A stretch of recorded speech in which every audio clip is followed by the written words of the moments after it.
Hello and welcome to Tavern Talk, Cats and Crittens. I am Ben, also known as Metamongoose over on the Crit Cats Discord.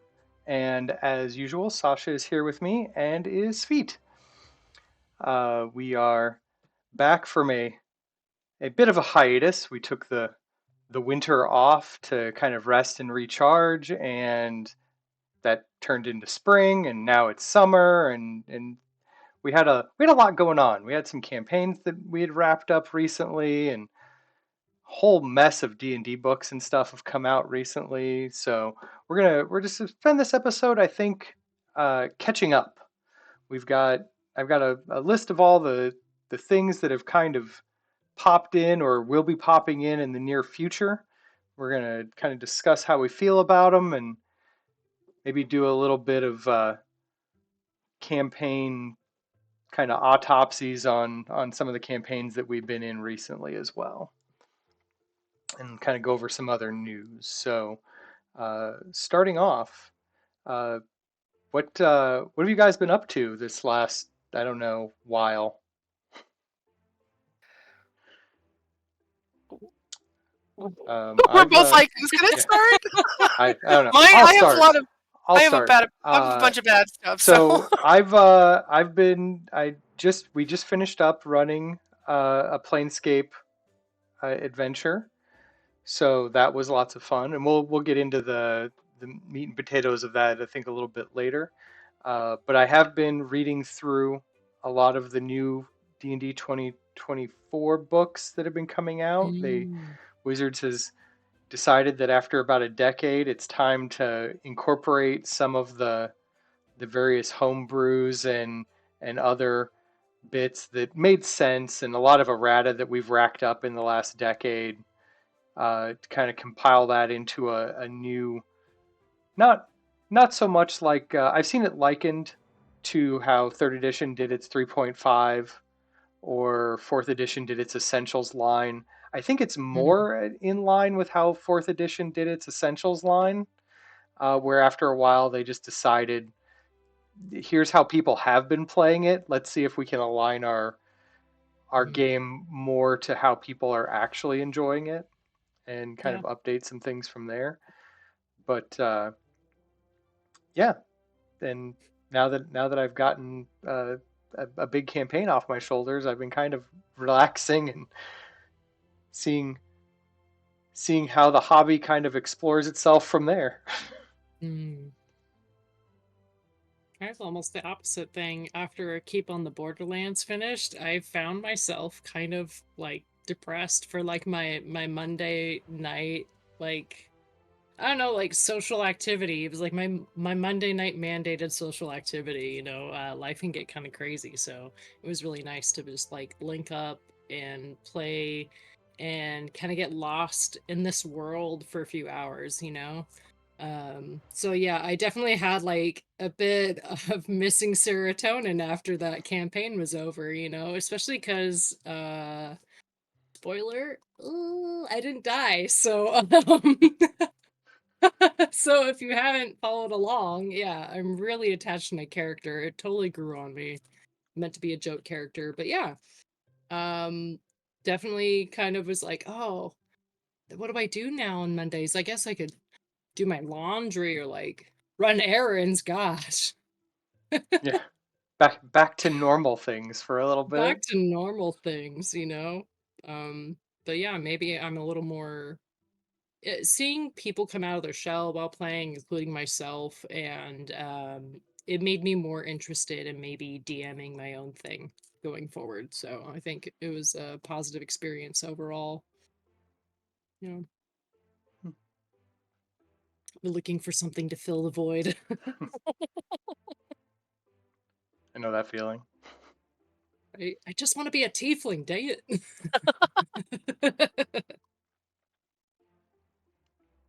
How about you, Saja?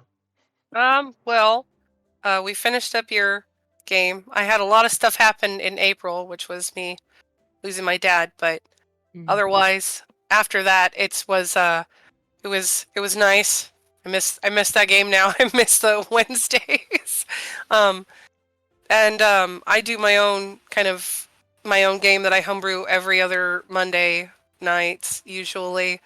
But we're having someone else kind of taken over, and they haven't DM'd for a while, so I may like totally back off and be like, nope, I'll take the break and actually be a character instead of a DM, because it's a lot of work and it's a lot of effort that that has been a lot for me to do recently. And yeah, I do a Sunday game where we got the Marvels into the Multiverse. Or it's like that set that just came out recently. Yeah. Yeah, we have a game on there every other Sunday, so that's been a lot of fun. That's cool. Otherwise, that's about it besides work and home. Yeah, I've been tempted to cruise the local game stores over here and just see if anything fresh is starting up, and I can be like, maybe I want to be a player for a little bit. We'll see. Mm-hmm. I know, because I never really get to be like in a game with you when you're a player. Usually you're a DM whenever I'm doing something with you. The one time we did was in Cliff's game. Yeah, that was the Wild Beyond Witchlight. That was a lot of fun. We tried It really was after hard. that, it was the Spelljammer. Oh yeah, the I was in Spelljammer Indy one. on the Witchlight. Oh, Although I that's should right. have. I No, should the have, because that was a Marvel. game. Sorry to backtrack a little. I'm kind of curious about this Marvel thing. I've only seen a couple things. I haven't really looked into it much myself. Is it the typical Marvel canon, or is it the new Marvel canon where they're trying to bring in DC and I'm whatnot? not sure. For the most part, I don't think it's the new. I don't think it's the new Marvel stuff. Um, but they've put in like a bunch of characters. A lot of it follows like the comics rather Okay. than anything else. From what I know, I don't know if they put movie stuff in. The DM I have has kind of put in his own version with movies and all that stuff on it. So I don't exactly know, but I'm pretty sure it follows more of the comics because they put in a bunch of well-known characters and settings and whatnot. So I think it kind of just depends. But that's also the same company where they have Marvel, they have like Avatar: The Last Airbender. Mm. They also have Alien, and I think in Predator Ooh, too.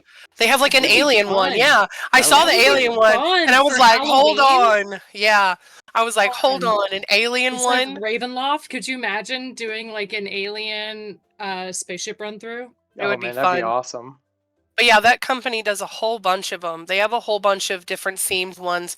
I think they're all a D6 system because the Marvel is a D6 system, and it works really well. I'm wondering if I remember the actual name of it. I'm always curious about different, systems and whatnot. I did a mutant one a long time ago that Mm-hmm. was Is that what loosely Mutants based and off of Masterminds? Or maybe I want to say it reminded me a lot of like the mutants, like DC mutants. Oh gosh, it's an old from the 80s. This comic, it oh, was more of that, where was they're it in like university or was it something. like After the Bomb or something similar? Yes, Okay. yes, yes, yes. Yeah. I So it's like I've got an everybody After the has Bomb different. book and I really enjoy it. Yeah, and I really enjoyed it, especially because like yeah, you had your like typical mutants that everybody's heard of, but then people could get creative and have positive and negative like mutant effects, which would affect your gameplay and also your personality. So Mm-hmm.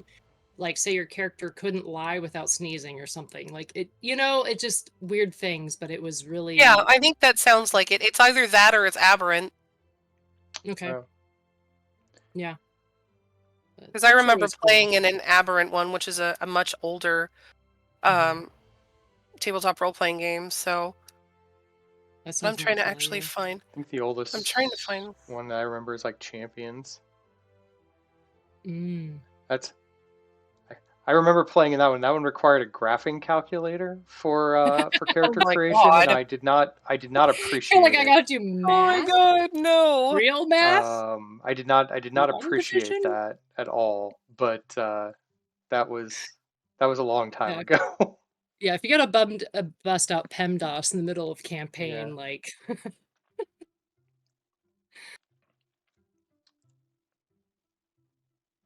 Yeah, what is the cosine of of us getting through this dungeon? Well, Like, I don't you know. have to I remember, like, Somebody role-playing would enjoy games were it. made by math nerds, I and mean, and theater eventually kids. they got out of hand a few times, and like yep, some games you're just looking at it and you're like, no, that's not for me. Mm-hmm. Yeah. I was like, That's why I like certain DMs who will correct my math or zhuzh it for me. yeah, just yep, I, yep. I do that often for my players. But Yeah. luckily in this new 5th edition D&D world, the math is a lot easier. So That Yeah. is true. it's mostly just addition. Mm-hmm. Sometimes multiplication, but Yeah. I'm okay with that. Yeah. But speaking of, we did, like I said, get ourselves a handful of new books recently. Mm-hmm. The three core books got released. Um, Player's Handbook. What was it? Started with what? The Player's Handbook, September. the It's Player's Handbook, then DMG, then Monster Manual came out in like Monster February. Manual. Yeah, I got Hmm. the Monster Manual. I love it. So one of the things that I liked about the Monster Manual, first off, new art. I'm a sucker Yes. for art. Uh, but I liked that they introduced the like monster families. Mm-hmm. Um, I remember seeing that and going, "Hey, wait a minute! I recognize that. That's just encounter groups from the Fourth Ed Monster Manual. You just gave it a different name." Um, Mm. but uh, but I've been thumbing through it. The only thing I don't like about the Monster Manual is the decision that they made to make it completely alphabetical. Oh my God. And then it's not even like correctly alphabetical because I do pride myself on like if you're going to say have like okay all the skeleton things have those in alphabetical order as well or something like they I don't know they group some things a little Well, odd which well, frustrated me. one of the things that bothered me is when they were going through it and they were like, "All right, you can find the red dragon in the R's because it's a red dragon," and I'm like, Mm-hmm. "Yeah, but I found all the dragons in the D because they're dragons, and then Dragons. you can do whatever you want. I don't care after that, but they're dragons, and that's the part I care about." Yeah. But yeah, other than that, I'm pretty appreciative of the new monster manual. I look forward to using some of the more updated monsters in my games. Mm-hmm. With the DMG though, I am really appreciative of the new Bastion system. I did not. I enjoyed the idea of it when I heard about it, but the idea of like giving players agency and like building a little home base Mm. and giving them like perks for putting like it's basically just base building the mini Mm-hmm. game. So when you get high enough level, and it's not even that high, it's like level 3. Mm-hmm. You can start getting a little like apartment with little features, and those features can do things for you. Or it's suggested like when you're not, if like no one could get meat for the game that week or whatever, you're like, all right, text me what your Bastion does this week. And there's like a little Mm. system that the DM can roll to determine like what cool things may or may not have happened in the Bastion while the players were away adventuring. Yeah, that makes sense because we did start because we, for Keep on the Borderlands, we kind of had to transition things as the updates were coming through because we were Mm-hmm. using the VTT. And one of the things I thought was kind of interesting was like they had updated like the whole paladin thing. I could have gotten a horse or a mount, right?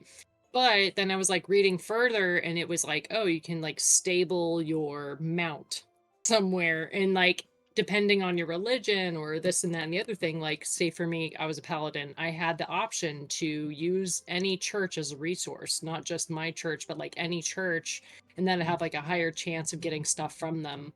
And I kind of liked how I don't know, they were trying to blend it all together in case you had like a years long game, you know, to Right. make it more lived in. And I kind of appreciated that coming from doing like novel role playing games for a long time.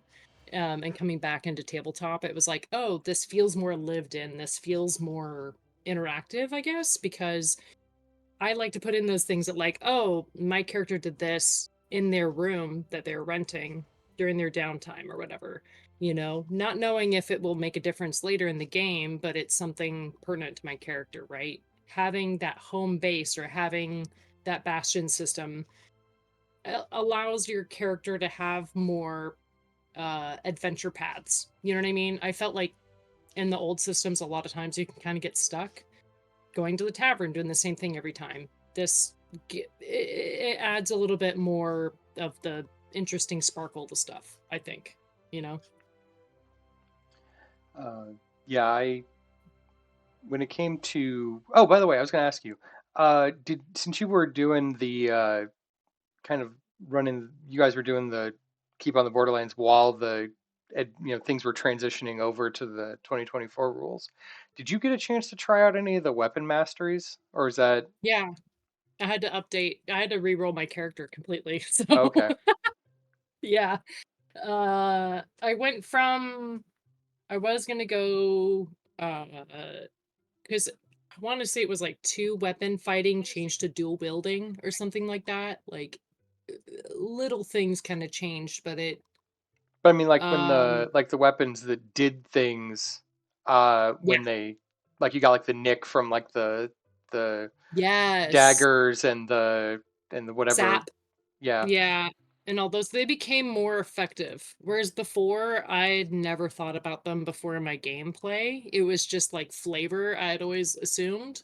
But this way, they actually, I don't know, it felt like they were making sure that, like, oh, if you did nick this thing, then like that monster was actually going to have this like additional thing happen or whatever. Like, it just made it feel more real instead of just like flavor that they're adding on in text. You know what I mean? At least to me, anyway. But yeah, I did appreciate that update, you know, because I don't know, it made the combat feel more real and gave it more stakes. I feel like, you know, because a lot of times you're just looking at numbers, and a lot of times you just kind of get cocky off of the numbers. But when you think about what these different weapons can do under different circumstances, it changes your strategy in the moment, you know. Yeah, I look forward to giving those a spin at some point, just to kind of see what they do and how they function in game. Sasha, have Yeah. you had a chance to play with any of the new 2024 stuff yet at all? No, not really. A lot of the stuff that I've played has just been regular 5th edition, and now I'm going back into 3.5 and then the newer stuff, and we're also going to have another Fantasy Flight Star Wars game coming up soon Hmm, too. that'll be fun. It And will be. luckily I have dice for that. Well, I've got a list of some of the new releases that are on the schedule. Uh-huh. I figure we'll take a quick look at them Yeah. and see if anything looks exciting. How? One second. Let me adjust a camera real quick. For some reason.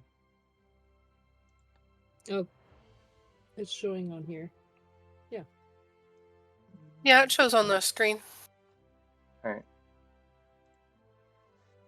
All right. So things that are coming up here very soon in July, we're getting the Dragon Delves anthology, which is a collection of 10 short adventures that are all going to be dragon themed.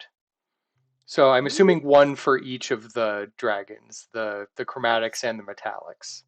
That'll be fun. I would imagine that's how that works. So we're gonna get like little, not maybe not one shots, but like little short mini adventures for each of the dragons. Um, it says the adventures will be suitable for a range of character tier levels and can be played together or run as individual one shots. So you can either kind of mix and match as you go, or do like a full like critical role versus the dragons kind of situation. Or that's cool. To So also that make one, them interactions more interesting. Mm-hmm. mhm, give players some ideas of how to play with dragons. Uh, the in August we're going to get Eberron, Forge of the Artificer, which puts artificers back into the new rule set, kind Mm-hmm. of bringing them in line with the new 2024 rules. Um, Hmm. adds a bunch of lore, bunch of Dragon Mark House stuff, a lot of Eberron materials getting kind of front loaded in. And they says it will also include 3 adventures that can be reworked to complete a or make a complete campaign. So Hmm. it'll be interesting to see kind of how that plays out.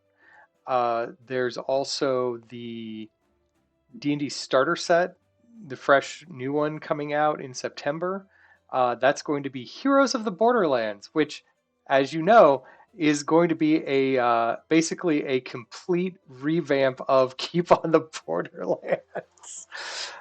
So very timely for Ken, who put out a new version of his Keep on the Borderlands for 5th edition. Yep. As you guys finished out yours. So Hmm. it will now be a box set.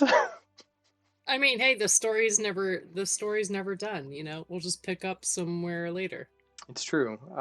So this one's going to be divided into 3 separate books, focused on the keep, exploring the wilderness, and centered on the caves of chaos. So Hmm. there's going to be 3 booklets to kind of get started there. That should be interesting how they lay that out. I'm very curious. Uh, Curious to see what then they add to the wilderness. then in November, we're getting a new update on Forgotten Realms, a player's guide, and an adventure guide. So the adventure guide's going to have new hooks, monsters, magic items. The player's guide's going to have new subclasses, feats, lore for all of the Forgotten Realms stuff that you would expect. I think they said they were going to be kind of focusing on some of the Red Wizards of Thay this go round. They tend to usually get ignored, but since they were in the movie that came out, Right? um, and they are a classic villain that doesn't get enough play, in my opinion, it'll be interesting to see what they get for that. And then an interesting note, in 2026, undated month yet, they're not sure exactly when, we're going to get a Lorwyn Shadowmoor source book for us Hmm. Magic fans, who are going to enjoy a Magic set that from Magic the Gathering that came out 20 years ago and never got a follow-up expansion. But we are going back to Lorwyn at some point. It's on the Magic calendar. Uh, so I'm glad that we're getting a book for it, and I'll get to get a lot of delicious like features and lore that I would not have otherwise gotten as it's been so long. Yeah. Preach. Preach. But yeah, from that lineup, what interests you guys coming out in the next several months to a year? Dargans. The dragon set, dragon Yeah, set's yeah. I looking. always love the dragons. I also call Oh, Dargans. I well, enjoy the that's Dargans. that's coming up next. That's here in a couple Hmm. months. Yep, and probably maybe some of the Eberron stuff. Um, I'd love to know more about the Keep Up on the Borderlands and do Hmm. all that stuff. I didn't get really a chance to follow any of the stuff that happened on the Monday nights, so Gotta catch up. Well, I mean, Keep I on the could try. Borderlands is a classic D&D adventure, Yeah. and every edition they've kind of revamped it for that. Weirdly enough, uh, I did not realize that there was a version of Keep on the Borderlands for 4th edition, but it was not named Keep on the Borderlands. Hmm. And hilariously, one of the stream games that I was trying to figure out how I wanted to go about doing uh, was based on the 4th edition version of Keep on the Borderlands, and I was like trying to game it out, and I was listening to Ken explain like how he's going to do his keep on the Borderlands. I was like, wait a minute, why are we talking about the same game? And then I went back and looked, and I was like, this is literally keep on the Borderlands, but they like filed off the serial numbers for to fit like the setting that they were using for fourth edition, and I had Wow. no idea. Oh man. Copy and paste. Yeah. But Yeah. It is funny because like I know Ken was definitely um adding flavor and things to kind of make it his own, which I appreciated. I'm more of a theater of the mind kind of person. I want to hear about the lore, the nitty-gritty, the weird shit, because I don't always remember to like search every room mhm, as a character. You know. So that kind of adds some things to it, but I am always fascinated to hear how people kind of like pull in their own stuff to do a DMing, I'm excited about the Eberron thing, the with the artificers, because like yeah, I haven't Mhm. really got to play with them outside of like cyberpunk settings, you know what I mean? So like having that character jump in halfway for keep on the Borderlands was really really cool to just like have a automaton kind of thing going mhm, on, just something different, because I've done like diesel punk and steampunk settings where that totally makes sense, um and I've done like the cyberpunk, but I've always played with groups who were scared to bring them into the typical kind of fantasy setting because they didn't really know how to describe it, or limit somebody from making a gun or whatever, you know what I mean? right. So it always became weird. So I'm actually extremely excited to see that fleshed out and see what different little things they have for campaigns or just characters in general, because I think more of those artificer type NPCs could be interesting too, because they add a different level that like warlocks and rogues can't really fill. You know what I Mhm. mean? Like it's like the inventor role, like yeah, it's Yeah, exciting for me. I I don't I have not gotten to play a lot of Eberron. I've played in an Eberron game that one of my friends is running, but it was like it's a monthly, and we took a long break, and we don't get to get at it as much as I would like. But I do appreciate a little bit being able to do D&D in a kind of almost Age of Exploration steampunk like setting where there's also like trains. Yeah. Like it's like my character can take the train. We can have a train heist adventure, like, but with D&D. That would be Yeah. fun. That would be a total blast. Yes. Like Murder on the Orient Yeah, Express, you but could like you could do stuff like D&D. that. Yeah. Yeah. That'd be a lot of fun for one I shot. did I did also do that Clue one shot a while ago. It was a lot of fun. Everyone had to make characters that were all based off the characters. It was a lot of fun. I enjoyed it. It was very much of a more of a role play esque style one than it was really a mechanical one. Yeah. But it was fun for just like a quick one shot. I think it was a Halloween one. It might have been, but it was a Mm. super fun one. Had a total blast with it. Clue's a classic. Mhm. Like Especially I with love like it. twists and turns, and none of the like party members wanted to actually like themselves or like other people. So I had to like maneuver around and work in the shadows as a DM to try to get people to betray each other. I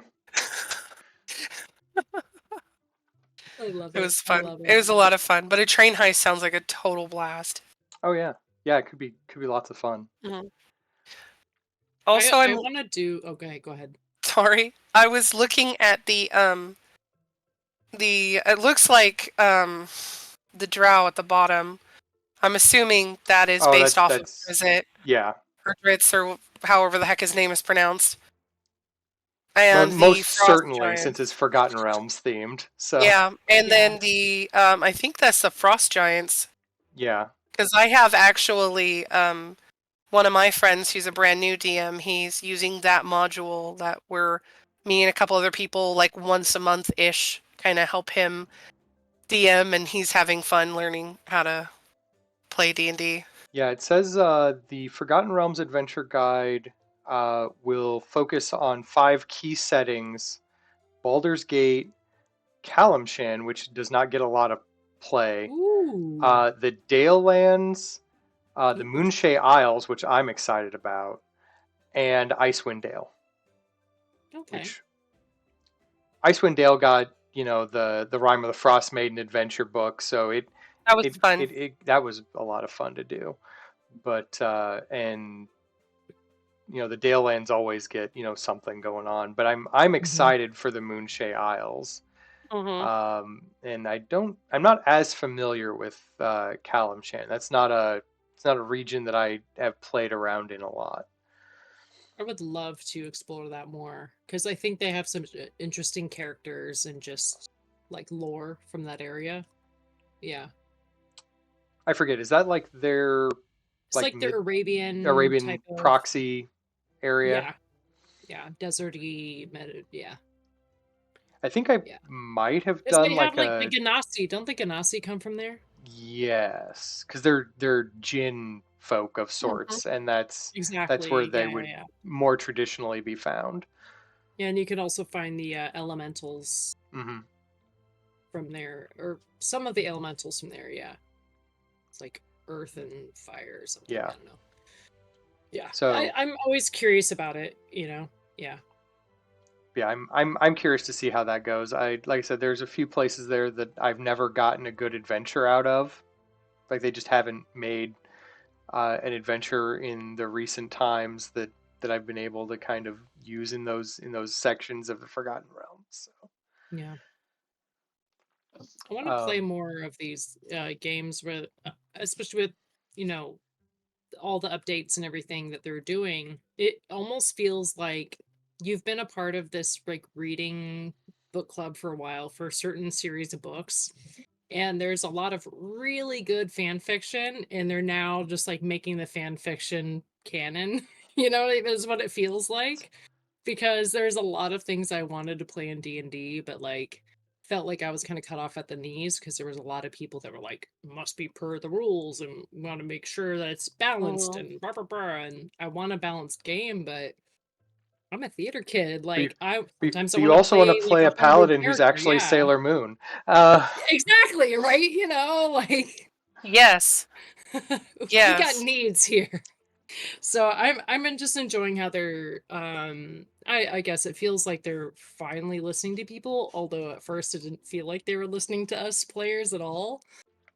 So, um, I'm taking it with a yeah, grain of salt, but I'm we'll enjoying see. the updates. Yeah. In D&D news, uh, Chris Perkins and Jeremy Crawford have announced their retirement uh, with the release of the new 2024 rule set.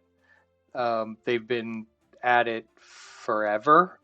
I remember reading adventure. I have dungeon magazines from Hmm. like the late 80s, early 90s that Chris Perkins was submitting adventures to. um, and he's, been like of the two of them, Chris Perkins is the one that I follow more, but he's been head designer for D&D for a long time and has been kind of in D&D and working at Wizards of the Coast for even longer. And honestly, this is a well-earned retirement for him. Hmm. But I am a little excited now that these two are kind of moving to like the retirement stage, what the pipeline that they've been kind of nurturing behind them starts doing with the game, because all the Yeah. all the people they're working with and are replacing them are people like me who've grown up playing their adventures and reading their works from the age of like 10. It's cool how like their art is like continuing, like their art is their legacy, like it's continuing to inspire and to give perfect strangers like the permission to play with each other, you know? Hmm. Like I really, yeah, big fan of what D&D is in the whole sphere what it's done, you know? It's really cool. It's like storytelling but on an interactive level. Yeah. But yeah, I saw their retirement. It was like one right after the other. It was like, Chris Perkins announces retirement, Jared Crawford announces retirement, and everyone was like, "Oh, every end of an era." And I'm like, "Well, I mean, not Mm. really an end. Like they're Yeah. retiring, but all the They're people making they've room. mentored along the way, they're opening up the space for a whole Yep. bunch of new people to come in and do stuff, which Yeah. And honestly this world also, needs more of." yeah, and it's gonna free them up to making maybe make some of their own works that aren't related Hmm. to Wizards of the Coast, you know, which I'm excited for because everybody loves the solo tour. You know what I mean? Yeah. Like I'm just curious, you know. If Yeah. what games they may come up with at some point, what new studio they may spin off. Yeah. Yeah. Now, in other more controversial D&D news, and it'll be interesting to get some takes. Recently, uh, artificial intelligence in your D&D. Ooh. Um, I'm currently pro this at the moment, mostly because it's Oh. not. I mean, only a little bit. So, as an aside, Wizards of the Coast has been hit a little hard on AI in their art, which that's a little sketchier, um, depending on how it's used. I'm on the side of it's a tool, Hey artists. Sorry. What? right? Yeah, pay your artists, but importantly, like if an artist is using AI trained on their own art, it's a tool, whatever. If Mhm. if we're caught scraping a whole bunch of artists' art and turning it into slop, that should be a felony. Yeah. As an artist, I have a lot of hot takes on this, you Right. know, and it's Uh, it's hard because like me and my own partner struggle with this, you know. So but on not the art side specifically, because again, there's pretty delineated ethical right and wrong on that end. Uh, AI in your DMing, yeah. um, as a so I got to play around with this recently at work, no less, because our office recently, due to needing its employees to be knowledgeable about AI and its ethical uses. We now Mhm. have our own internal proprietary version of like ChatGPT that they would like us to play around with. And one of the first things I did was tell it to run me a D&D adventure. I was like, all right, here's the deal. I am, I am a young, up and coming uh, adventurer. I grew up in a farming community in this land that recently the head of the nobility died. There's a plague, yada yada yada. There's now we're dealing with undead. It's a problem. This is the rubric. Build me run me an adventure. I'm gonna be a guy with a sword, maybe a little bit of magic, and a pet cat. We're gonna do this. Like let's run this adventure. And it did not do a terrible job for a little while. Like I didn't get too far into it before the server was like, "Oh, you're getting kind of violent. Maybe we're gonna cut this adventure short." And I was like, "Well, this is an internal work AI, so I guess that okay." But Okay. but I did notice that it doesn't do a very good job yet of narrating failure. Hmm. It's very good at yes and. Like if you tell it you want to do something, even if you're like but if it fails, maybe something else could happen. It just assumes that you want to do that thing, and it spins the yarn 100% on that thing that you wanted to do. So it's basically you're always going to succeed along the way. There isn't really Yeah. a failure state or a things get more difficult because it didn't work out the way you wanted kind of Yeah. situation. Um, I do like the idea of AI in the storyboarding process as a DM. There are a lot of features where I'm like, man, if I could just get like an outline of what's in my brain, Mm-hmm. um, that would be kind of fun. And I did that with me and one of my coworkers spent like the day bouncing off ideas of like, I told it to write me an adventure, like a one-shot adventure based on this idea, and it spat this out. And it could probably use like a second or third pass by an editor, Mm. but this is not a bad start. I do worry about people, much like you see in the Amazon book space, where all of a sudden Chat GPT written books that are being spat out on Amazon to pay $1 for or whatever Yeah. And people aren't are being starting to creative become. I themselves. worry that the homebrew space for adventures on like the DM's Guild or whatever is going to rapidly become. And I tossed this prompt into It already is. ChatGPT, but more so than it already is. Yeah. But I what are your guys' thoughts on the AI coming for our DM space? I have a Uh, go ahead. I no, mean, you go ahead. I got thoughts. So You got I you got thoughts. You go for it. yeah.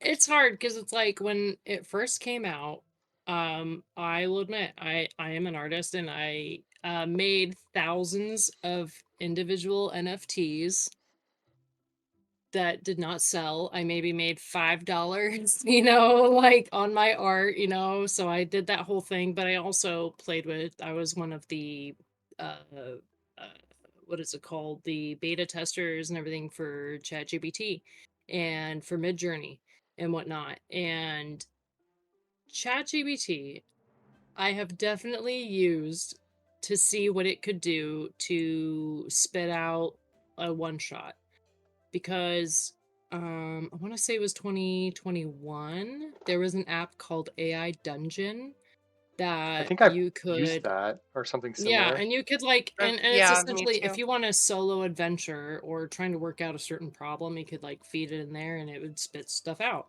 And it was okay, at best, okay. But then with the ChatGPT, it was like shocking how it could take an outline that I gave it of like a rough story that I came up with, like this uh basically a murder mystery at like a tavern or something, and how it fleshed it out was like amazing. But in the flip side, I was also worried that as like a storyteller and DM that I was going to become too reliant on it to flesh out some of these ideas because I think outside the box. That's just how I am. That's how I'm put together. And ChatGPT, I noticed the few times that I was using it to kind of play around with this idea that it was giving me the answers that like the average population would want.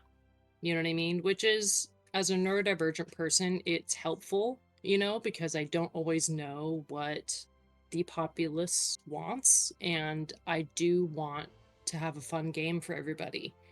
But at the same time, why people want to play with me is because I think of these crazy out of pocket things to happen.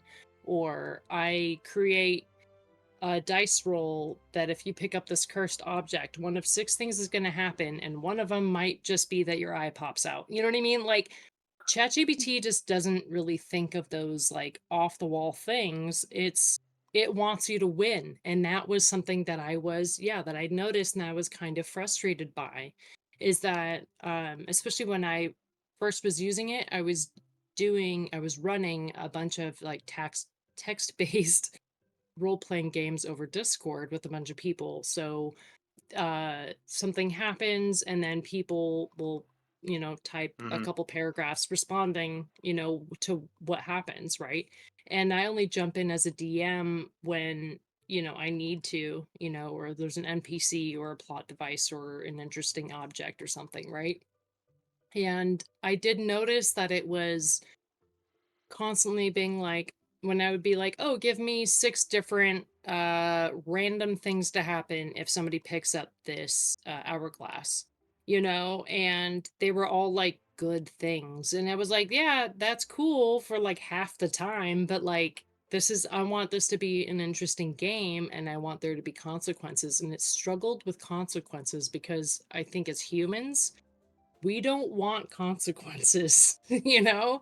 So, of course, we're training this module to be like us and to think like us. So, it doesn't want to put us in these sticky situations because it knows we don't want to be in these sticky situations. So, I am scared that depending on it for DMing, it can be great as like an outlining tool, or like I use it to summarize emails, but I have had to almost train myself to only use it in certain use case scenarios, or else I notice it affects my creativity as like a DM and as a writer.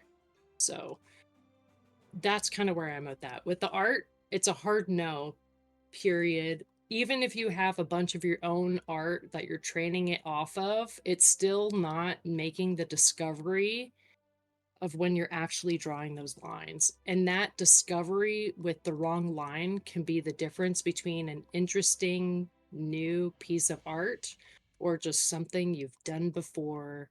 And I wouldn't really call it art because you're not discovering anything. And that's kind of the purpose, you know?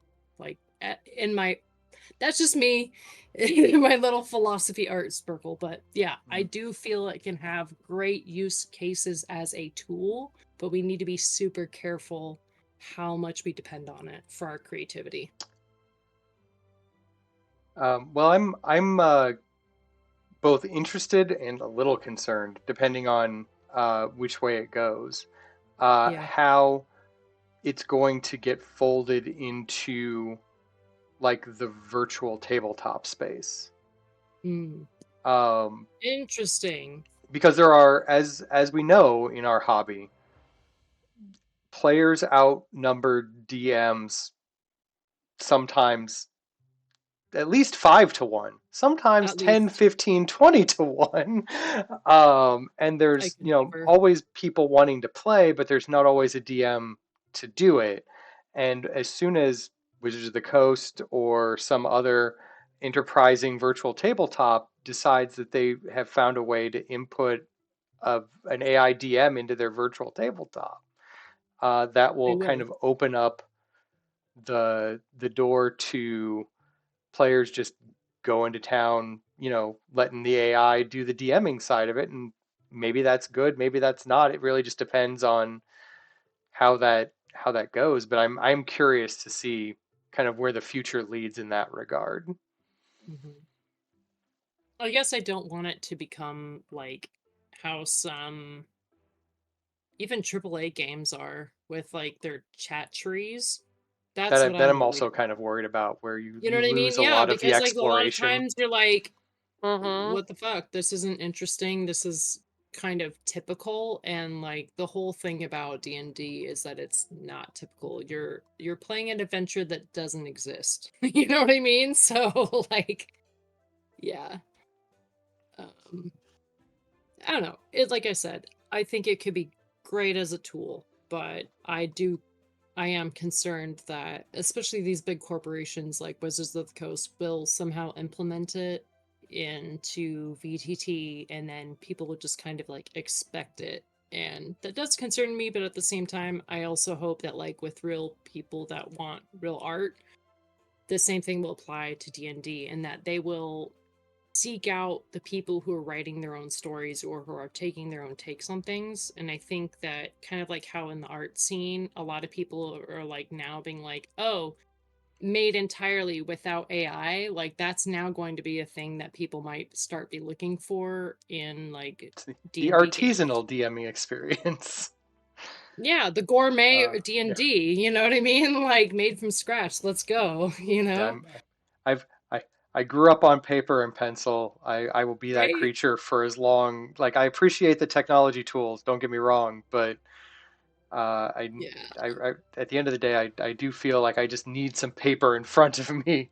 I need to It's hear like the same with dice. like the image filters. It's like, yeah, I could have gotten a filter for horns, but it pulls me in when I actually wear the horns in the game. You know what I mean? Like it's Hmm. those little things. It's like same with like when the DM is um like I really enjoyed that Ken made us narrate our nat 20s and our nat 1s. And it just even for people who might not be improvisational storytellers, it gave us all an opportunity to at least try. And it, I don't know, it just forces you to be more in the game, I feel like. I don't know. I don't know. It's No, weird. there's something about that tactile kind of feel that Yeah. Yeah. kind of grounds you in the game a little bit. I don't know, Yeah. Sasha. What are your thoughts on Any thoughts? AI tools in your D&D? It's kind of 50-50. I've used AI stuff to kind of help me guide kind of stuff I want to do, but I kind of don't really use it for anything more than that. Um, I've kind of seen some of the stuff that people have used for it or like trying to test some stuff out. But a lot of the times I just test with my players. I just throw it out there and just figure out what they're going to do because a lot of the times I'm wrong in what I assume that they're going to do because I have players that legit they literally hopped on the plot train and they have not jumped off the plot train and I don't know how they haven't because some of these players are the most chaotic players I know because I am also a chaotic player and these people just went on the plot train and followed it and just went choo choo, let's go. And I'm like, I mean, I'm not supposed to be mad about this, but I had this all scaled out and planned and you guys are just like pushing through it. So I have to do descaling and de-leveling. I've gone to and like for the most part when it comes to like actually like doing monsters or doing anything like that, I go to my DM people and I go, "Hey Ben, I need you to build me a monster." And I And will. that's usually I what I will do. do that. I have another Yep. one for you, but that's possibly if my game keeps going. But yeah, it's just stuff like that. Like I don't really use AI very much, and if I do, it's so little. I don't care much for it solely because, you know, how it really affects artists as a whole.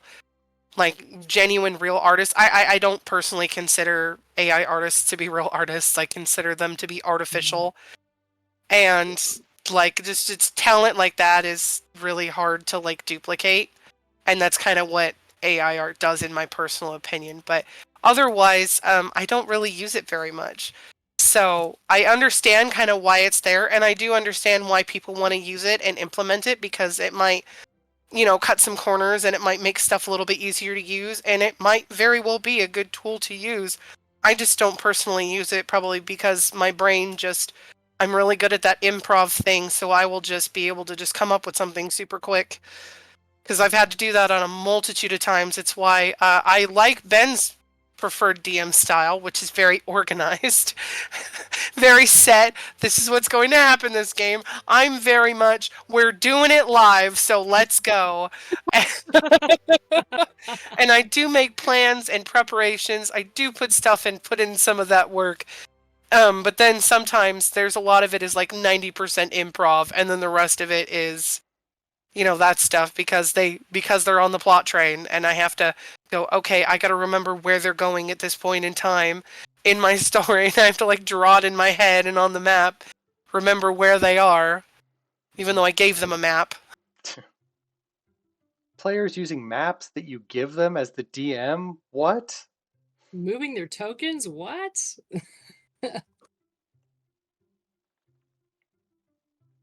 I mean, Oh no, we Happened. got a freeze. oh, yep, There Yeah, we big go. huge freeze. I was like, oh no, what you're back. happened? You're back. You're back. Okay. Speaking of adventures, though, Sasha, you and I just wrapped up a Planescape adventure. Woohoo. The Planescape book came out last year. Last year? I think it was last year. At this I think point, so. Yeah, it did. It was um, last year. and what the adventure module in it was the Turn of Fortune's Wheel, and we spent our Wednesday nights with a group of people and worked our way from the beginning to the end. We Uh, failed. it- well, I mean, you made it to the end, which you completed the adventure. Now, the adventure has multiple endings based We on failed. your on what you did, and you got one of the endings that was a little more chaotic than usual. I mean, to be fair, you did have very two chaotic bunnies that were in that one, so I it makes did. sense. But so for those unfamiliar, it's a very Turn of Fortune's Wheel is a very interesting Planescape adventure, uh, where the party basically wakes up in a morgue because they may or may not have died at some point. It's unclear. And they're level 1. They go and do some adventures. Maybe they get killed a few times. But when the first time they die, a player basically gets a respawn as a alternate reality version of themselves. So what I did to kind of keep the surprise at the beginning was you all made your characters, and the adventure comes with like a little questionnaire that tells me like interesting points in your history where things could have gone differently. Like, you know, you made a choice. If you'd have done this, something happened, but if you'd have done it differently, something else could have happened. And that about 3 or Mm. 4 of those along your life path. And what I did was I made like 4 different versions of your characters. Uh, some of them were different classes. Some of them, for some of the players, were different like races completely, based on their story. Some of them had or were the same class but different variations depending on how their story played out. And when you died, I had you roll a 6-sided dice, and that's the number came up was the version that you got to play until that one died. And Mm. that was just as an example. Like after the first game, once the players realized that this is what would be happening going forward, I was like, you don't have to use the ones I made. You can go through and like make, but these are just examples of like what I would do with your backstory.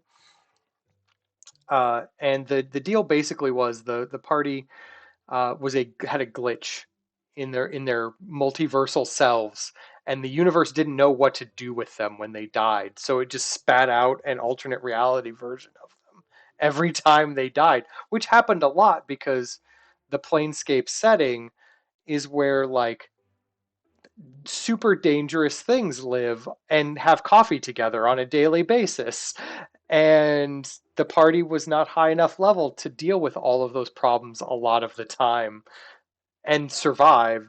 But with this mechanic, they kind of could keep falling forward, which was Yep. kind of a fun bit that I enjoyed. Now, were Um, they starting over from zero no, each no, no, time? no, no, no. It Or was were they okay? whatever level they were when they died. Got Basically, you. whenever the party Like leveled up, resurrecting, but they would as like they would have to their level up alternate. all the versions of themselves, Yep, which yep. Okay. made Okay. That which was did make fun. it a little tedious, I will admit. Um, but That's interesting. I like that. Yeah, with no multi-classing or nothing like yeah, I that, did it not did make allow it any pretty simple. multi-classing. It did You make have it to keep pretty it simple, simple. yeah. Yeah, Yeah, you have to make it simple. and I liked what I did with my character, and I liked all that stuff that happened, and it was a lot of fun. But yeah, was there any bits of the since the campaign is now over? The gist was they basically had to go around collecting. They were basically making a travel blog of the Outlands, visiting Uh-huh. all of the uh, gate towns to all of the various other realities, and telling this mechanical skull their impressions of the towns. And they didn't They're at a know this, photographic party. but at the end of the adventure, all of the information that they had been giving to the skull would eventually be needed to write the multiverse because something had broken and they needed the information about the gate towns to reset the modern like machine that was like trying to get everything together and work correctly in the universe. So nobody spaghettifies. Yeah. And based on what they information that they like, I had to write down like what they had told this skull about each of the gate towns and grade it based on how accurate that information was. Um, and depending on how accurate their information was, depended on how the ending turned out. Spoiler: Hmm. their retelling was not the most accurate, and they got the chaotic end. They It's unlocked the Yep. chaotic ending, Yep. they unlocked Pandora's box. but that was kind of a fun romp. I enjoyed it. What were there any particular bits, Sasha, that you anything that interested you and or questions that you would like answered now knowing that I know a lot of the adventure that you didn't get to interact Um, with? I mean, yes and no. I was really hoping to see Harmony again. I really loved that NPC. Oh, I so this is not Huh. an NPC from the book. I created an adorable little tiefling named Harmony, and she was a cleric of one of the light deities, not Lathander, but like just one of the other Was ones. it soon or? No, it was like one of the I went to the Forgotten Realms wiki and was like, give me a light Ah. deity from like second edition that nobody cares about. Um, because it's the Outlands, and you don't have to deal with like the traditional normal pantheon. You can have Yep. clerics from all walks of reality. But importantly, like her deal was that she was on a pilgrimage or vacation, and she was visiting like all the gate towns, but not in the same order as the players. So on Yep. occasion, I would like secretly roll a dice to see if Harmony was in town with them. That's so fun. And so occasionally they would cross paths, and Yep. she'd be like, "Oh, I know you guys." She was very You're my friendly. She was friend. like She's super sweetheart. friendly. She's like, oh, you're my friend. Even helped us in one combat where she shot like a laser or something through my character's in between my character's bunny ears because she's a Haragon. And it was just like, hey, that's my friend. It was just laser just like shoots between her ears. It's like, I like my friend. Yeah, she Yeah, had there like was searing that, ray or something, and I was just like, right? that monster over there just hurt her friend. I guess it's searing ray time. It was also there was the whole thing where we didn't realize that we were just dying and then coming back as a different version of ourselves. That was a lot of fun. And we joked out of character on a consistent basis where it's like, oh man, if only we had a paladin. We Yeah, made the those so ones. so the adventure was very clear on the DMing notes that it was like at some point the party is going to realize that they can solve most of their problems by choking it with dead bodies. Um, that's We fine. did do The that. adventure is designed that is perfectly okay. The party can just choke the problem with their own dead bodies over and over until it is I, solved. I It's literally fine. I think I had Lucky, yes, that was her name. I had Lucky die several times from her own choices, and I thought that was a lot of fun. That's The funny. I was the first one to actually have my character die, actually in the like morgue or whatever. It was like kind of like a sciencey lab, and we were all there, and my You walked character into was, the incinerator, is what happened. hey, it You was hit it the was button to turn on the incinerator without closing the door first. didn't know that it was an incinerator. Right. No To you, it idea was what I just an was iron looking at. hallway full of ash. Yeah, iron hallway. Didn't realize there was a door. Hey, there's a lever here. Oh, I shouldn't pull it. I'll try it. And then like she just like pretends to yawn and then lowers it down and then it sets her on fire. This God. She giant learned. column of flame shoots out Um, the hallway because the blast door wasn't closed. didn't know there was a fact that blast door. The fact that you named your character Lucky is just, yeah. So She like was missing the a whole foot. She had a mechanical foot. that's the whole point of that character. So I like love it because you're a rabbit. the character had two siblings. They're both named Big Brother and Little Brother. That is their names. They don't have like any other names. That's just that's what they're known for. And so when they were little, um, Lucky is actually has a name called Celebi, and they ran into a Etten mage, so like a two-headed ogre mage, and he needed a lucky rabbit's foot. So what happened? Big Brother and Little Brother tripped Lucky, so that way So they could her get foot would away. be the one taken, so they could get away. So she got her foot removed, um, and she has a little metal foot, and then she got nicknamed Lucky, and her siblings now have a little Lucky Rabbit's foot charm as a necklace. I'm not saying they were Wow. unnice, but that was like Wow. whole It's that not a whole thing. nice family she grew up in, but But it was I mean, like the most whole D&D point, families. right? But like for the most part, she became a rogue, so she learned how to like hide from them. So she grew up just hiding and staying away from them because they could never find her. mhm. And so that's what she would always do. So that's kind of what it was. And it was like that was like her pivotal moment where what if something else happened and then she would react in a different way and become a Right. totally different person. I think I It was a lot designed of fun. a barbarian version of her that the rage of her brothers, like, tripping her and like basically mocking her the rest of her life, turned her inward with rage and she became a barbarian. uh, there was a time wizard version of her Yep, yep, that where kept she just trying to caves go in. back in time and stop that from happening, but never could figure it out, but became a time wizard.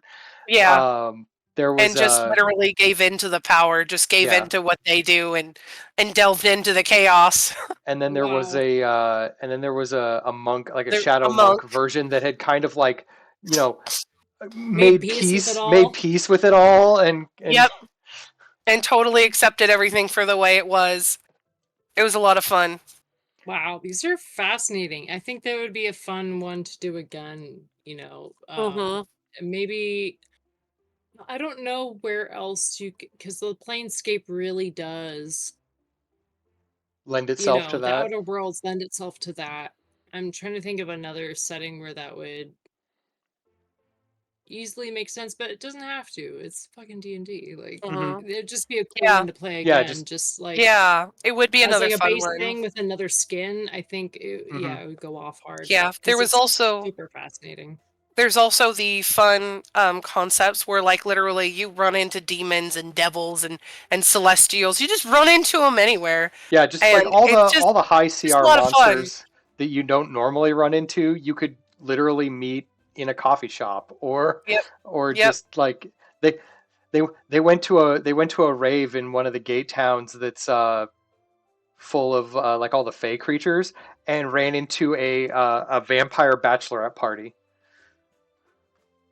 That's where that's where Lucky indulged in partying and with a cranium rat.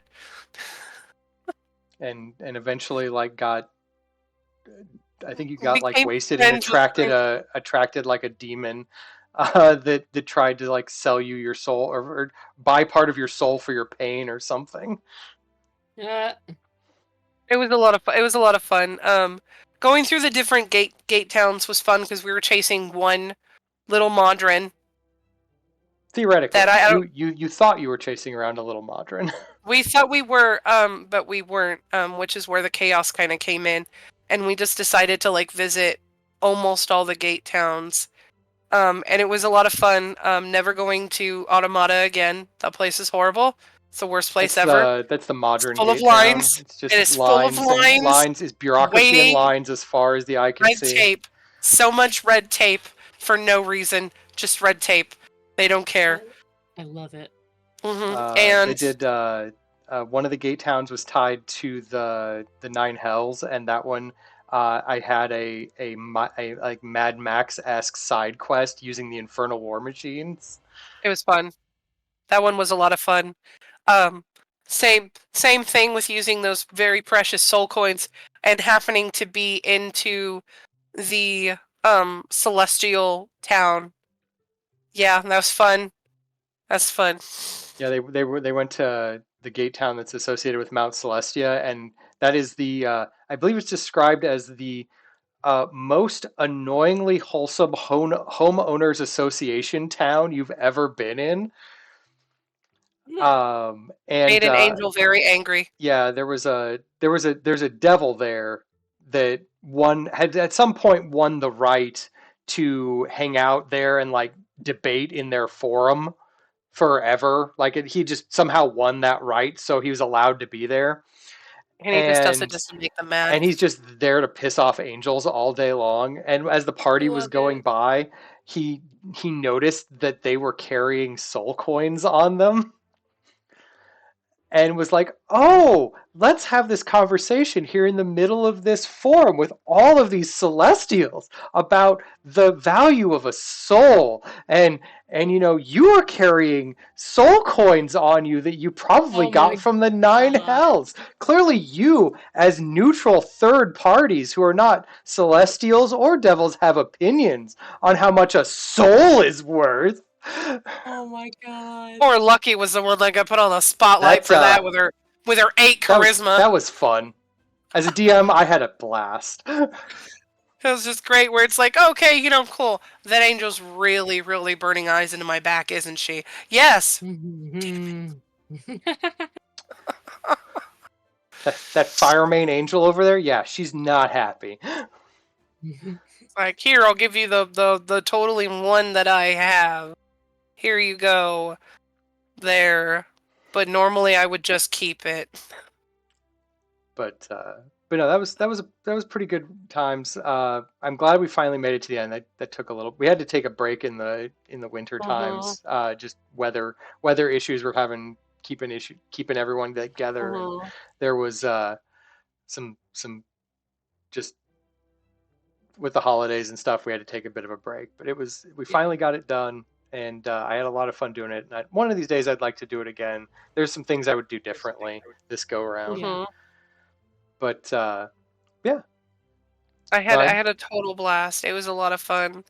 It was also fun where you had us at the end of it build our characters up to like 17th level of what our like perfect version of ourselves that we would want of our character, and went through all of that, made the character, did all that fun stuff, and we never used them. well, you didn't use we any of the didn't cool go through features. like combat. We didn't do any Yeah, you combat guys. stuff. So at the end of this adventure, basically the gist is at some point an Arcanoloth, the little fox demons, had tried to trap them in like little soul gems, but something went wrong and a fragment of their soul didn't get pulled into the gems, which is why they keep reincarnating, because the universe doesn't know what to do with a fragment of their soul. So they just keep spitting out new versions of them every time they die. Well, eventually they get to the end of the adventure and they get their soul gem back and release their whole self. So they basically go through like a magical girl transformation and get like their idealized version that's like level 17, and then they get to go fight like the beholder god at He the was end. turned into a turtle. But basically the party did that. They made I was like, guys, you gotta have to make your level 17 version. We're gonna get this going. And then they sped run the entire end of the adventure without doing any of the combats. They were just like, Oh my a god. combat could happen here? We're going to figure out a different way to avoid that. Or we're going to do this Oh my other thing. I'm just god. like, You know, honestly, I don't think we tried to do that. It just kind of how it happened. right. But like they managed to like completely speed run the end with like no combats. It also doesn't doesn't help that we did end up turning that Arcanoloth into a turtle. Yeah, she was not happy about that. She was turned into a turtle. Rolled, Polymorphed. rolled a 1 on her save. She would have Yep. probably saved against it, but she rolled a 1, and Wow. she was very, very angry turtle for a while. I was like, Polymorph, very dangerous no. spell, When they but when they did make fail the the game more save, fun. So and if you have time wizards that take a point of exhaustion to make somebody genuinely fail the save. but yeah, It's so that was kind of funny. Planescape. We had a pretty good time with it. But Sweet, you did keep on the Borderlands. Yeah. Yeah. And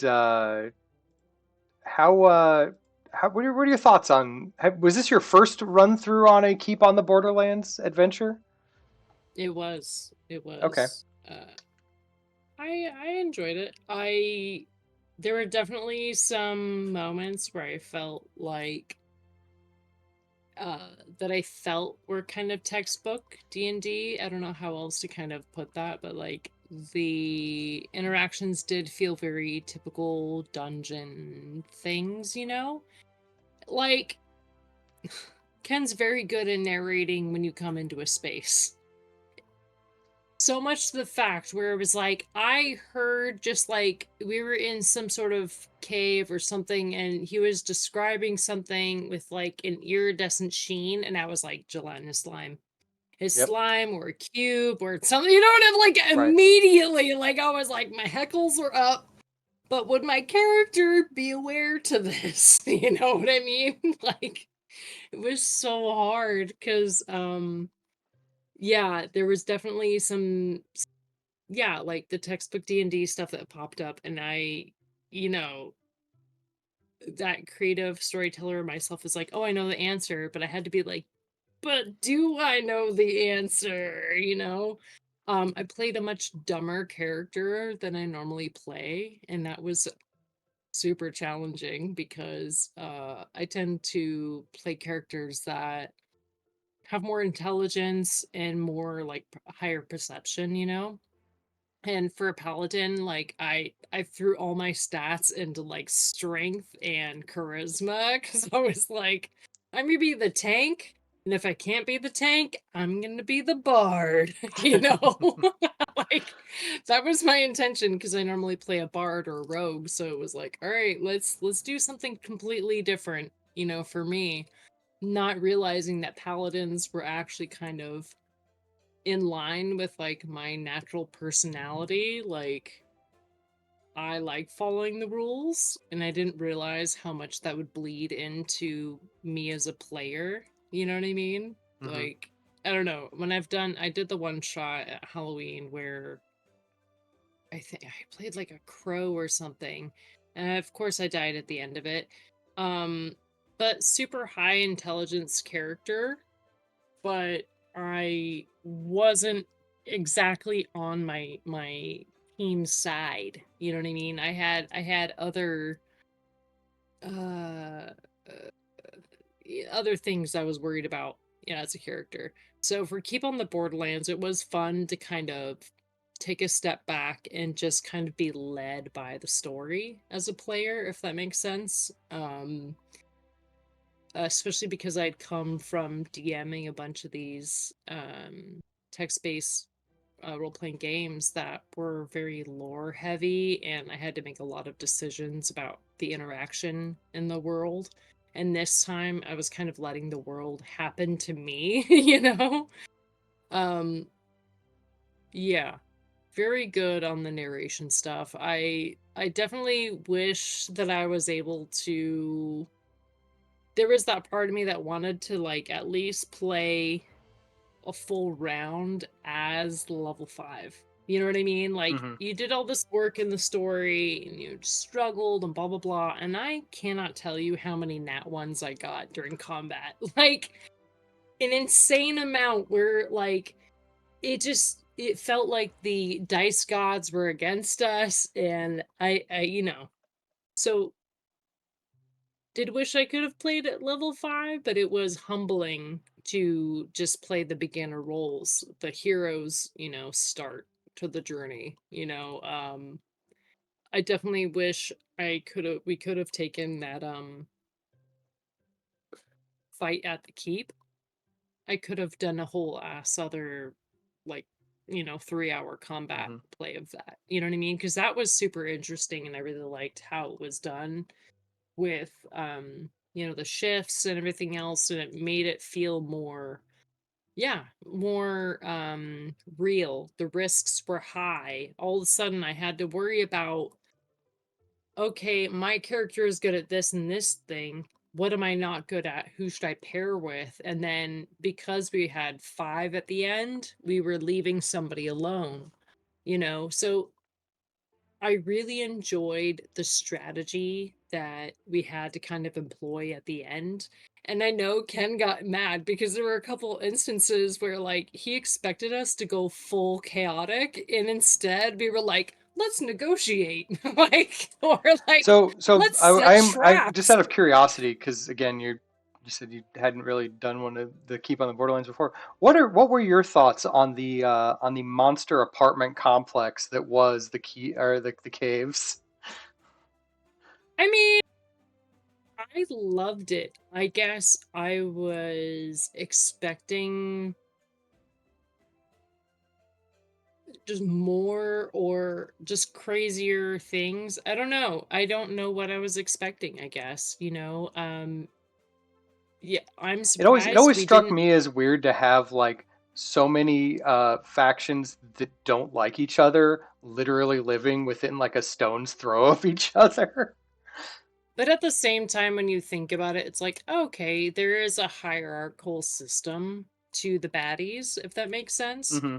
And since most of our characters were essentially like, I don't want to say monsters made into characters, but like a bugbear, tiefling, the Hmm. modified human, all these, they've been monsters in other modules before. So it was kind of interesting that, like, we were using our terrible traits as like this negotiator's tool, and also be like, oh, we should all live here together. You were living here fine before. Let's just all be friends and the power of friendship, Like, it's so funny because Ken was not expecting it to go that way. I know for sure. Like, he at one point he was like, I totally thought you guys were gonna hit the gong and do this and that and the other thing, and you just avoided all that combat. And like, sometimes it doesn't go the way you plan, and I think that was a I'm lot of keenly fun. aware.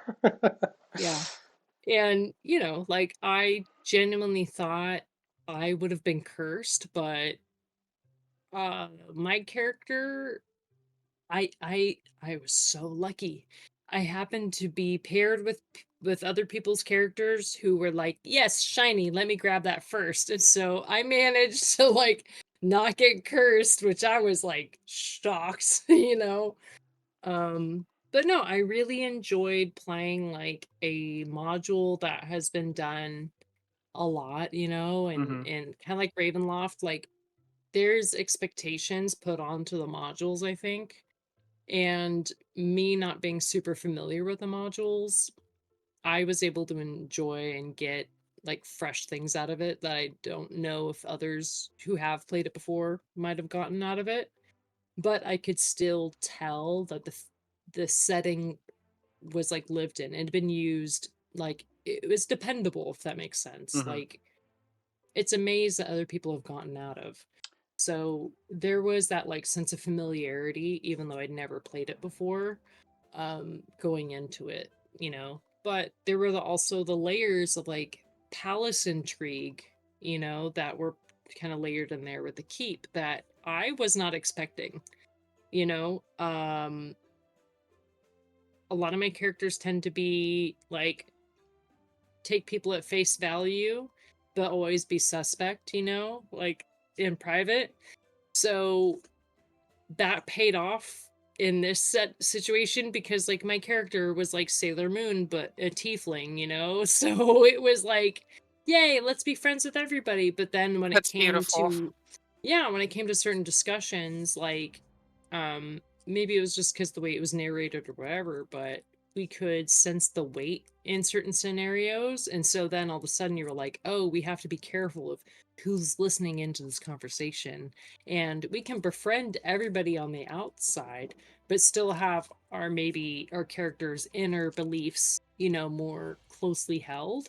And I think this module in particular, like, allowed us to kind of play into those more than we normally would have. Normally, it's like defend the keep. We're going to war. Brr, brr, brr, combat. Where at this, it was like we assume at face level everybody's the good guys in the keep, but if you notice that the one person you're talking to has got shifty eyes when you're talking about something particular, maybe let's move this into a closed room. Right. Like, it was those little details that really I hadn't experienced before in D&D that were more of that, like, palace intrigue, the political espionage kind of thing going on, that I don't really feel is in, like, the typical D&D modules that I really enjoyed, that we kind of got a taste of here at the Keep, you know? Yeah. So I missed out on like some of the back half of the adventure, but was there any keep NPCs that surprised you? The Castellan! Because, like, I love a big, bold person in charge. I didn't expect it to be female, in general, or them, or anything just outside the male thing archetype. And then B, even though my character was like falling stupidly, madly in love with this Castellan, still super suspect if I could trust her, and I really enjoyed that. I really enjoyed the, you know, there could be more to this, and you kind of have to be cautious about what you ask NPCs. Like, you, like, we were getting information one guy, but then we find out he like betrayed us. So once that happened, it was like all the fears that our players had in the back of their minds, like, they became more real. And all of a sudden we had to be more cautious, and like we could be friends outwardly, but when we're talking about our actual missions or whatever, we might want to do it behind closed doors. We might want to go back to the tavern and talk about this instead of at the dinner table with everybody. It added a layer onto it that I really appreciated. Yeah. That with like the Castellan for me, mainly because my character fell in love with her. But I think that was fun. And also there was like an inventor person that had this like large cat that we had to do multiple missions for, and we absolutely adored it. And it was just the way it was described, this like big ass panther of a cat just like roaming around. And I loved it. I loved it. We tried, oh yeah, I got a pet skunk at one point. Yeah, yeah. He let us do what we wanted. My character had a poor sense of smell, so it worked out. I That's like fluffy adorable. things. Yeah, to me it was like kitty, and everybody else is like, why? Right. No, one of the things I really like about adventure modules in general, and to be clear, like a homebrew adventure world, DM coming up with their own adventure from beginning to end, wonderful.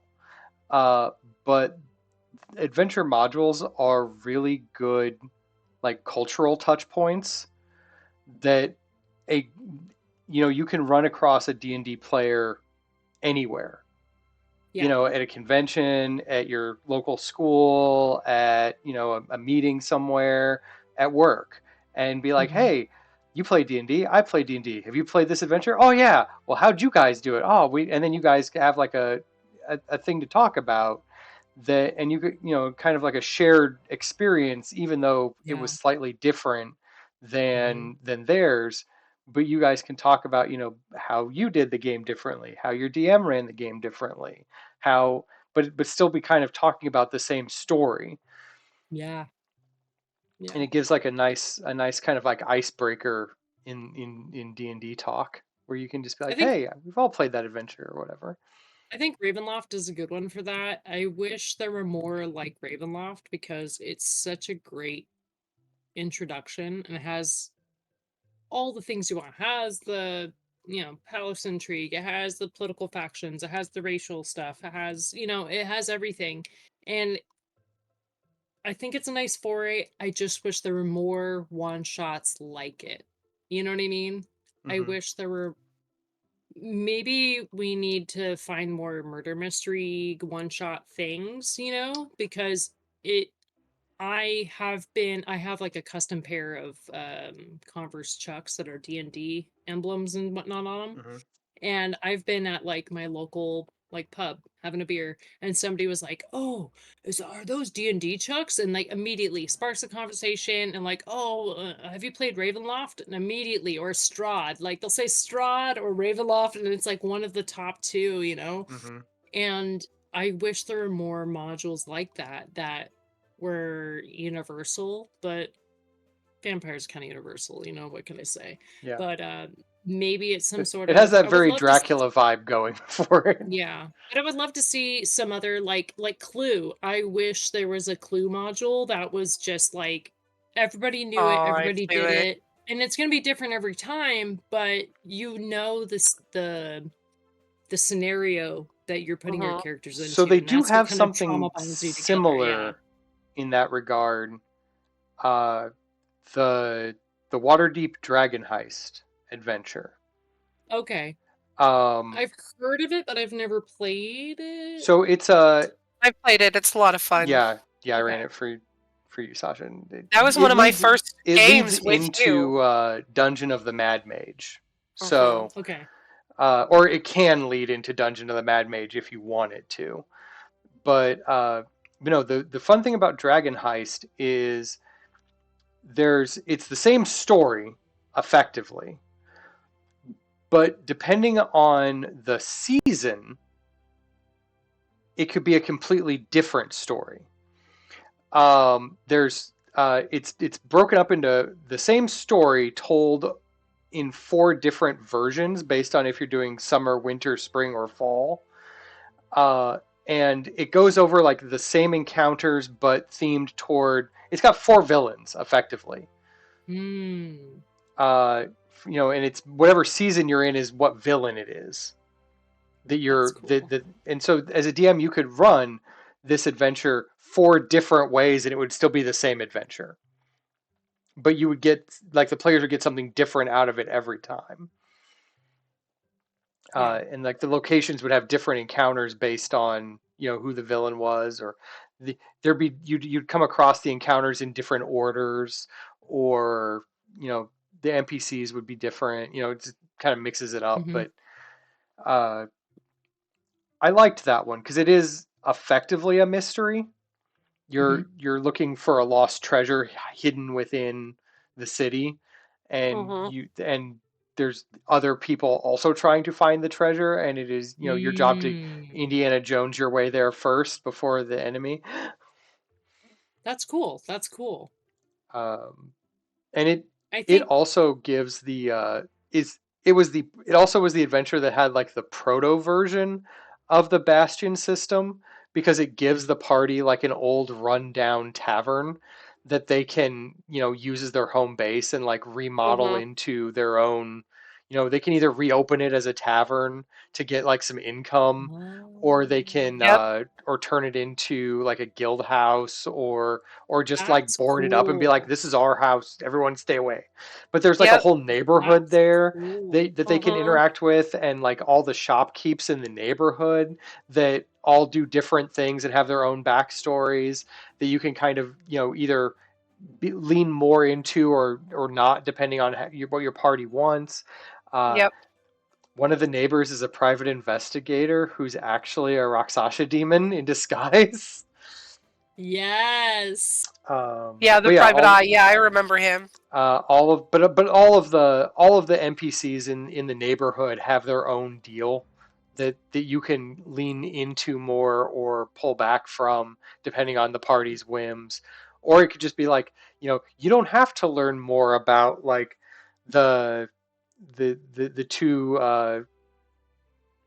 Ganassi like married gay couple around the corner that happen to also be like your woodworkers and smithy like combo. You can just go down there and shop from them if you want, or you can learn about their entire relationship and or whatever. They've got a whole story that you could dig into. Yeah. Yeah, I like these. I like these modules, and I guess I want to see more. I guess I want to see more of the one shot modules like that. I want to see more of them out there in the world, just because I know the one Hmm. shots are an easier way to get new players in, but also just like recurring players with busy schedules. Like Yeah. me, Mhm. I'm going into my busy season, so like I can't play as much in the summer, but a one shots in the summer and stuff like that always hold Well, my good attention news. In because July, there's going to be a book about dragon adventures. Told 10 of them, all one shots. so That's excited. So yeah. excited. One shots are also just fun to have people do something for a day. I know me and my friends, and I think that's kind of where the shop I go to, we will do ones that are like overnight ones that you stay up as late as you possibly can playing a one shot game. Yeah, those are some of my favorite. Mhm. I have some fond memories of some of Mhm. those. Like, Yeah, it's a lot of fun. It's a yeah, total like a blast. 6 hour one shot. Oh my god. Yeah, It's during a the lot. pandemic. Yeah, during the pandemic, it felt like nothing because I had nothing going on. But now I'm like, oh, There was one that I played in that was probably one of the longest ones that was like I think it was like 36 hours. It was a long, Yeah, it was like a long it was one. like a whole um like That was a vacation. Halloween It was one. like a Halloween weekend or whatever. that's They when you're Yeah, like with renting a house with people and like, yeah. do you know what I It mean? was Like a straight up. Deadlands themed one. It was a lot of That's fun. cool. Had a total blast with that first introduction. And like one shots you can also do stuff with not only just different modules, but you could do different um role playing games in RPG general, yeah. styles. Yeah, you could just do different Yeah, RPGs in general. And because yeah, then it gives people a taste and maybe somebody wants to do something a little bit more extravagant and kind of like make their own story and yeah, stuff. One shots are actually really great. I do completely agree with that. I yeah. think they're wonderful to have. I don't think they should take over D&D as a whole, No, but I no, think that they are great yeah, for especially for introducing new people into stuff. yeah, Well, yeah. and it's also a And good I way guess, to introduce like new concepts and ideas into a D&D game from mm, other Mhm. from other systems that, that you're not familiar with. It's just gives you a broader range to pull from. yeah, Mhm. yeah. I've done a one shot that was based off of Pathfinder, and I really enjoyed it. The whole, I was a little lost when it came to some of the mechanics, but I just enjoyed the story and everything else. And so I think it's a great way to kind of like bring in things like that. Also for people, especially veteran players that have a lot of unused characters, and you just want to play with some random joke character made one time, or I think it's a good there was one, I can't remember, I saw it Instagram or something, but they were like, "Oh, it's a one-shot D&D game, but with all resurrected characters. So it's characters that have died in other campaigns or one-shots or whatever, but it's like they call it like Hmm. the second chance laboratory or something, and it was like, yeah, and in their case they had it like cyberpunk themed, and you're bringing back, resurrecting old characters quite literally. But it was an interesting idea for one shots, but also just campaigns in general, of like, you've got characters and you're going to start at, say, level 5 or whatever. You could say, hey, we're going to focus on some of our, unused characters and stuff like that. If you have old ones, use them for this first, and then maybe think of a new character. But I think it's a good exercise just for players too, to revisit some of their old works, old characters. So I thought that was just an interesting way to kind of like maybe refresh old games and stuff like that, or with old players, like, hey, we loved that one character, bring him back for this resurrection campaign. Yeah. Hmm. Yeah, as So. a general DM, I've got like a mountain of characters that have never seen the light of day because I don't Hmm. get to play enough. Uh, and or at this point, I've just been slowly filtering them into NPC in game status. Yeah, yeah. A lot Um, of mine turn into NPCs. Yeah. Or NPCs that you want to turn oh, into Sasha, players. you're Oh, muted. you're muted. Sorry. No, there are characters that I've done with I've turned them into NPCs because I put them in my homebrew world, 100%. Because Yeah. it's like I want to play them so bad, and then I'm like my players are over here. I have a character that'll fit there, and then I already have an NPC already ready to go, that they love interacting with. So I love that. I still also miss playing Giselle, my most absolute chaotic warlock I have ever played. I miss Giselle. I miss Sheila. Sheila died, but I miss her. Um, I so bad. That was in That our was the Spelljammer. yeah, our Spelljammer game. I miss Sheila solely because she was that very material girl genasi that was very much kind of like she kind of reminded me of Clueless and kind of how her Yes. personality was, and she was very much like that. She died from like the ship exploding, I think. Yeah, there was That a yeah, structural issue with our captain crashing the ship with a lot of explosives in it because by he tried accident. to land it. He tried to land it, and he wasn't even like a pilot necessarily. So he like shouldn't have even tried to do it, but he did it anyways, and he failed. And I was like, I told the DM, I was like, can I nuke the fridge this? So nuking the fridge is Indiana Jones, Kingdom of the Crystal Skull. Hmm. He jumps into a fridge when the nuke goes off, and it Yep. protects him from the Yeah. blast.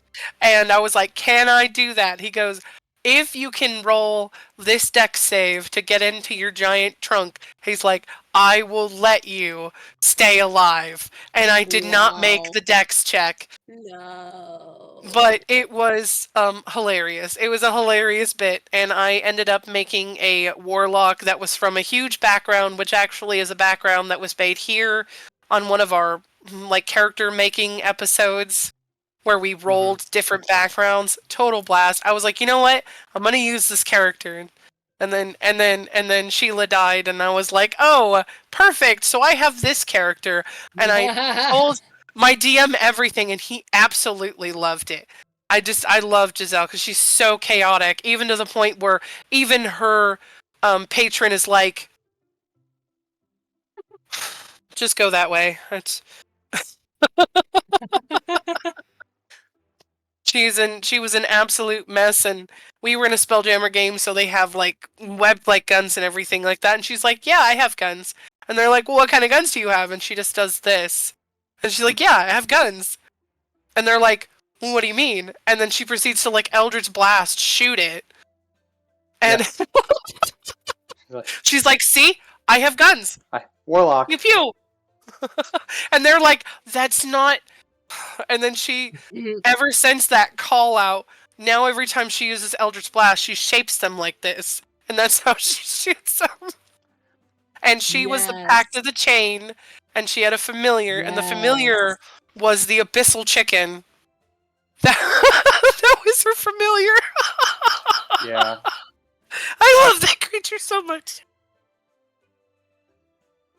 No, that makes sense. I love Abyssal that creature. chicken. Yeah, yeah, 1000%. That makes sense. I love that creature because I think the Pact was I think it was a demon. It yeah. was a It was demon you were Pact. Demon Pact Warlock, and and you took Pact of the Chain, so you could have a higher CR, and Favorite part it was just like Abyssal Chicken. favorite part was Hell because yeah. of running into the demon was her being like a slave to a wizard and ended up accidentally cleaning and creating finalizing the summoning circle, and it summons a demon, and the demon just looks at her and is like, do you value your soul? And then my character, I don't know, why don't we flip for it? And so he takes out a gold coin and he was like, fair, and flips it and he calls it in the air. And obviously he, wins. Obviously, because the demon's not, he's going to cheat and it doesn't matter. But so like they become that, and the wizard comes in and he starts screaming. The demon's like, "Not now! The adults are talking," and and then so like the like connection to her patron is that same coin, but it's got his thumbprint on it, so it has Like the seared demonic imprint. into it Yeah, or yeah, melted into it. and my character fidgets. So like the party decided to give this character who grew up on a planet that had porcelain money. So like gold and silver Yeah, she was from not really She was from existent. Athos. She was Yeah, from the Athos. dark. She was from the Dark Sun Hmm. setting with no metal. Like no metal. And so they hand her 900 gold. They're like, "Here you go, join our ship. Here's this bag of money." And she's like, "This is oh my god." So she always has her hand in the bag to feel the gold. And I did that, like just sitting at the table, just mess with my dice bag, where it's like it's just her messing with the gold, checking on it, keeps looking Just at it. skimming. And then she first had said, "Take me back to the planet," and they're like, "Why?" She's like, "I could become a god there. Put me back." And they're like, "No, you're already a crew." She's like, "Okay, fine, but I'm gonna keep my hand in the bag." And she plays with that coin because she has to fidget, so she like fidget where she like has it go in between her fingers, Yeah, and it's that demon coin, so she always fidgets with it. It that's was a lot of fun. sick. I miss that That's character. sick. So that's one character I need to bring back eventually. She is Hell absolutely yeah. chaotic. I did once, and I made her a sorcerer instead, and it was obviously hilarious because she was scared of commitment. So Right? That sounds like my werecrow that died in Ravenloft. Yeah, I want to play with him at like a higher level because he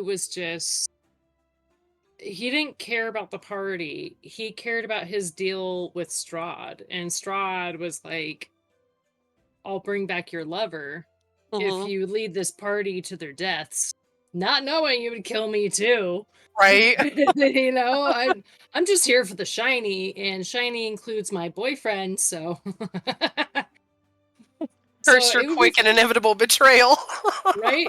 I didn't even get to fly in that campaign, like Yeah, yeah, so it would be fun to bring him back, you know, because I think I had like multi-class rogue rogue ranger or some weird pairing, but it made sense for the crow Mhm. anyway. Or no, it was rogue and warlock because the wares automatically get like were creatures automatically get like magical stuff. So, and like I think because of the were thing, you're linked to the moon or Selune or something. Anyway, probably. Mhm. something like that. But yeah, I would love to explore that further because we got I think that was only level 3 that we played that at or something like that. I want to say 2 or 3 we played that level at. I would love to play that character at like level 5 or higher just to see the shenanigans, you know, because they're a crow, they love shiny shit and to I would love to be a rogue that actually steals stuff and not just pick locks, you know? Because every time I've played a rogue, I'm like stealthing and picking locks. I am not actually pickpocketing or like stealing shit, and I would like to actually have that opportunity. Like, Werecrow in a shopping mall would go hard, okay? Don't ask me how, but it would be fun. Like, the Breakfast Club in a mall, but D&D or something, or like Zombieland in a mall but D&D. You know what I mean? I don't know, but like a shopping center that is um abandoned or whatever, but there's still all the stuff and you shouldn't loot, but my character's going to loot. You know what I mean? Yeah, same Yeah. with the right character. Same. That was Yeah, how yeah, yeah. that was Or how just lucky like was. don't let the cleric watch, but It was like how lucky was like Big Brother always had to be first. Little Brother always had to be better than somebody else. And then Lucky had sticky fingers. So like mhm. there was that instinctive I must touch and grab. And it's like, no, don't. But I wanna. It's like the So same or as that whenever. The kid Go that just ahead. wants to put everything in their mouth. You're like, no, Yep. no, no, no. I did that as the goblin with the dragon heist. She was No, literally a put it in your goblin. mouth. There was at one point where like there was like a blood-stained like monument or whatever, and she was gonna go touch it because she was gonna taste it. And then like one of the other characters is like, "Don't touch it, don't taste it, don't put it in your mouth." And then my character's like, "Let me be a goblin." Don't That you was a lot of release fun. me. Exactly, where it was like getting ready to touch the blood, and the character's like, "Don't touch that. Let me be a goblin." This is my culture. This is mine. Even though my Anyway, character's wise. but anyway, so yeah, this has been a good catch up. We got a lot of interesting stuff discussed, so we'll keep an eye on some of these releases as they come out, and Mhm. maybe have something fun and exciting dragon-wise to talk about in July. But importantly, to remind for those who are watching this later, our Tavern Talks are done monthly. About the third Tuesday of every month is when we traditionally hold them. So there'll be another one coming up in June and July, and on and on and on until it gets cold again and we go into deep hibernation as we are wont to do. But otherwise, thanks for hanging out with us, and thank you too for joining me on this wonderful re re-upping. I guess it's technically season 3 of our of Tavern Talk. Getting our hit. Yeah, Getting we're our getting it. hit. We're getting We're it. It's been doing it. so long. We're doing it. But we will have lots of fun and interesting things to discuss in the coming months. We'll try to get together some fun programming. Maybe throw together another one of those dungeon designs that we like to do. Maybe Mhm. maybe do some more Character character work. creation. Yeah. Those have been really fun to do as a group. So if you have any ideas or thoughts about what we could be doing that would excite you to learn more about, feel free to stop in on our Discord. The link, of course, is down below, as it generally is. Also, feel free if you are not familiar with us but would like to be more familiar, like us, subscribe to us, all that fun stuff. If you I don't know, have a Twitch Prime subscription that you're not using, and/or are belong to Amazon Prime, congratulations, you have a Twitch Prime subscription that you may or may not be using. And if you're not, feel free to send it our way. We like the extras. It helps, let us know that we're doing good work and allow us to fund cooler, more exciting things. I know that for a little while we had some upped production values on our last big campaign because of some subscriber help. So feel free to hang out with us at any point and see us again next month, I guess, or come, like I said, hang out with us on our Discord. So otherwise, we'll see you next time. Bye. Bye. Later.